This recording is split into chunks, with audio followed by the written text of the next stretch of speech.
Ma'am, I want to say that I want to give notice to reserve all my rights and inform the court that I'm not here to testify or plead. I'm here to make a special appearance to challenge the jurisdiction only. I would like to see evidence of the affidavit of the people that I've hurt. This is a victimless crime if there's no one that I've hurt. Objection, hearsay. Objection, hearsay. I'm not a sovereign citizen. Today's court case is a wild one. A man, caught speeding, tries to talk his way out of a ticket using his sovereign citizen argument. Ironically, he claims he's not a sovereign citizen. What do you think? Is he or isn't he? Share your thoughts in the comments. Next voice. Unbelievable. This guy genuinely thinks a victim is required for a court case. Newsflash, traffic laws prioritize public safety over personal harm. Speeding laws aim to prevent reckless behavior, not just address harm after it's done. It's astonishing how sovereign citizens distort this, believing laws only apply when someone's directly hurt. Does this guy truly buy his own narrative, or is he just pretending? Share your thoughts. I am here representing the name, ma'am. All right, you need to start your video, please. And you are, is it Tremaine or Tremaine? The name I'm representing is Tremaine. Tremaine. And how do you pronounce your middle name? J. Tremaine J. Robinson.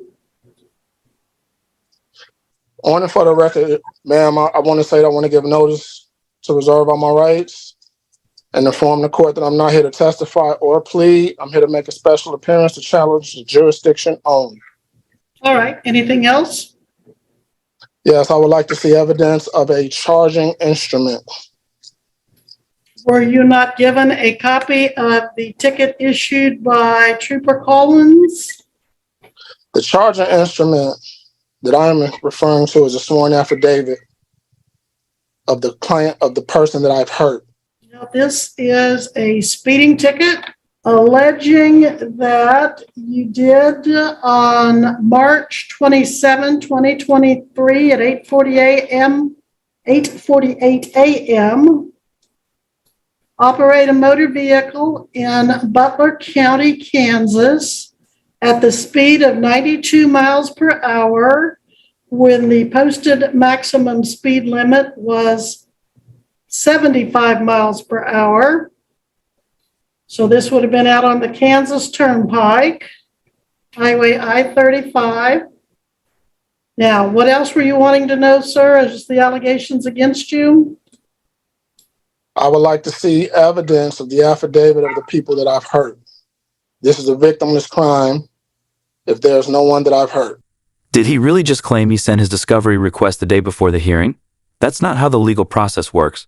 Discovery requests need to be sent well in advance so both parties have time to review the evidence. This isn't a same-day delivery service. You can't just send it last minute and expect everything to magically fall into place. Is he trying to stall the case, dodge the ticket, or is he just completely unaware of the process? What's your take?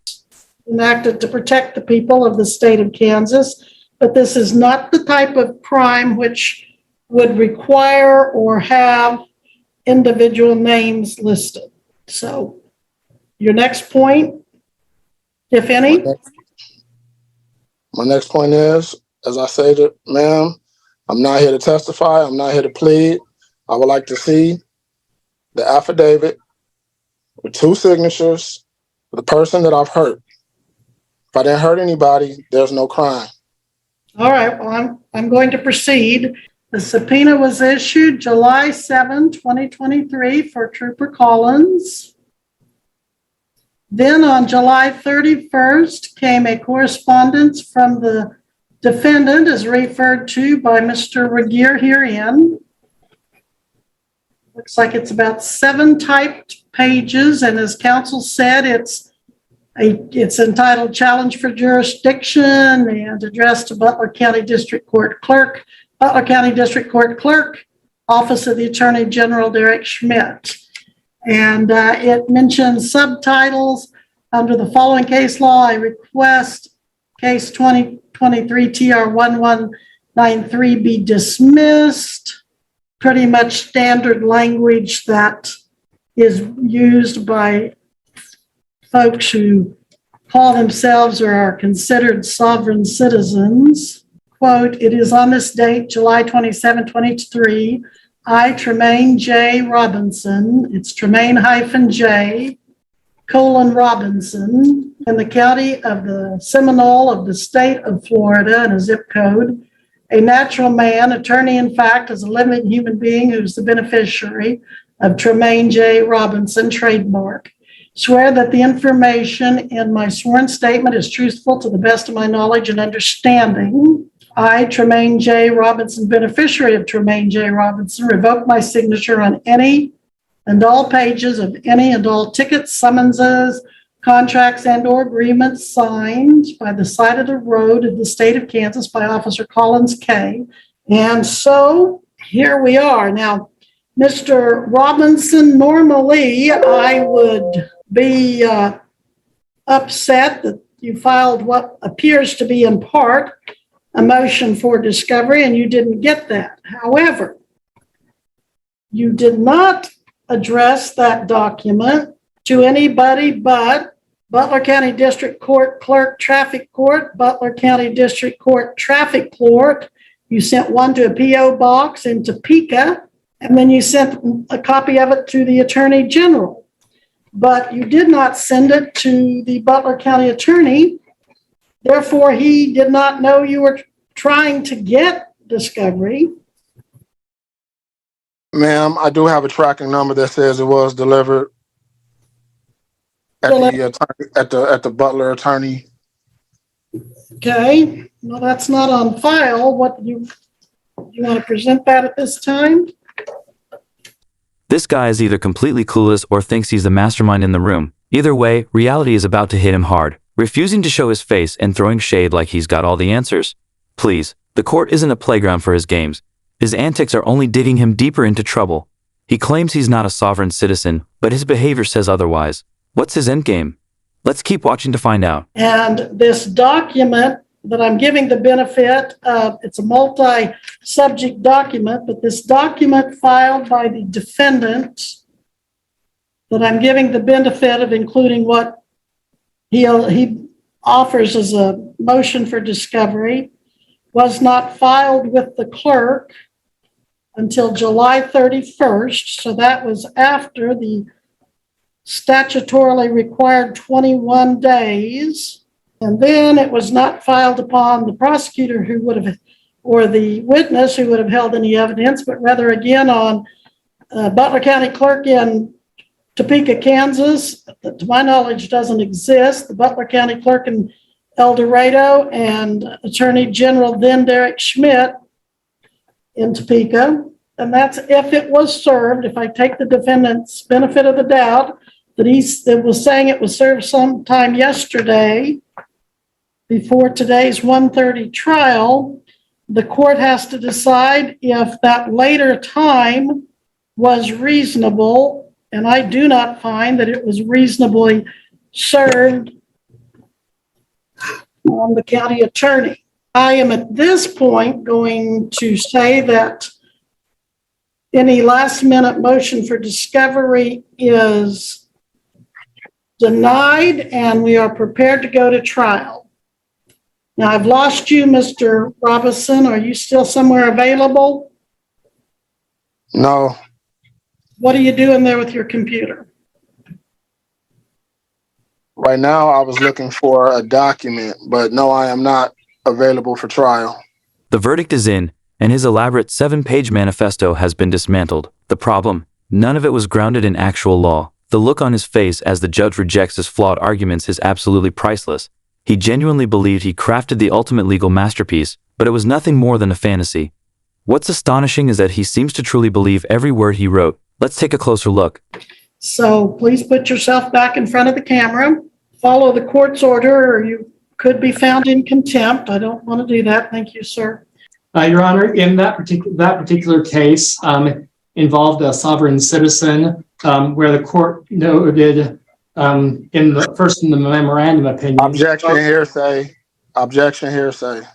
Case law is not considered hearsay or. I'm not a sovereign citizen. All right, he's not a sovereign citizen. Go ahead, Mr. Regier.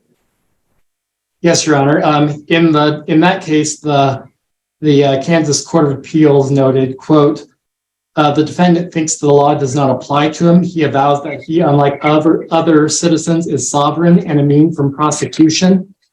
The court went on to address the issue of venue, which the court noted that, quote, venue is generally proper in the county where the crime was committed. I will address that momentarily, as well as referring to KSA 22-2602. Additionally, and perhaps most relevant to this court, the defendant in that case, quote, complains that his objections to the trial court's jurisdiction to prosecute him arise from the claim that he is a sovereign citizen. This is not the first appellate court to deal with such a claim. Another panel of this court used analysis of federal case law to reject a similar claim. And then quoting from Seventh Circuit and Eighth Circuit cases, quote, an individual's belief that his status as a sovereign citizen puts him beyond the jurisdiction of the courts has no conceivable validity in American law. Regardless of an individual's claimed status of descent, be it as a sovereign citizen, a secured party creditor, or a flesh and blood human being, that person is not beyond the jurisdiction of the courts. These theories should be rejected summarily, however they are presented. And with that, I would respectfully call my first witness to the stand. All right. I do find that this court has jurisdiction and venue to proceed, and the arguments made by the defendant in the 7-page document referred to previously are summarily dismissed. Talk about a crash course in reality. This sovereign citizen thought he could outsmart the judge with fabricated legal lingo, but it backfired spectacularly. His chance to redeem himself was lost when he botched the witness questioning. Now, he's hell-bent on appealing a $195 fine, a move that's doomed from the start. You can't just disregard the law and expect a free pass. What's your take? Did he genuinely believe he had a chance, or was this a lost cause from the beginning? Share your thoughts in the comments. Don't forget to like, subscribe, and hit that notification bell for more entertaining content. Thanks for tuning in.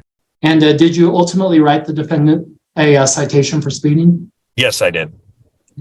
Or an annual redirect? No further questions. All right, Mr. Robinson, this is your opportunity to cross-examine the trooper. You can question him about his testimony. It's not quite time for you to give your own testimony, so these addresses to the trooper have to be in the form of question. You don't have to question him, but you can. Would you like to? No. All right. Mr. Regier, any further evidence? None from the state, Your Honor. Okay. The state rests then, Mr. Regier? The state does so rest, Your Honor. Mr. Robinson, the state rests. They have presented all the evidence they intend to. Would you like to present any evidence? Again, you don't have to. Your silence will not be used as a sign of guilt. But if you'd like the court to consider your position, I'd be happy to do so. I don't understand. Well, do you want to tell the court your version of what happened? No. All right. You don't wish to present any evidence then. Am I understanding you correctly? The evidence that I tried to present, you won't give due process. Okay. But do you want to give any testimony about the events leading up to this ticket, March 27, 2023? No. All right. Well, I will find the defendant guilty of speeding 92 and a 75. The scheduled fine is $87. Court costs are $108. The total due will be $195. Sir, you do have the right to appeal this proceeding. You can appeal it to the Kansas Court of Appeals. You have up to 14 days to file that notice of appeal. Your appeal bond will be in cash, the same as what your court costs and fines are. That's $195. Can you have this paid, this fine and cost paid in 14 days, or do you need some time?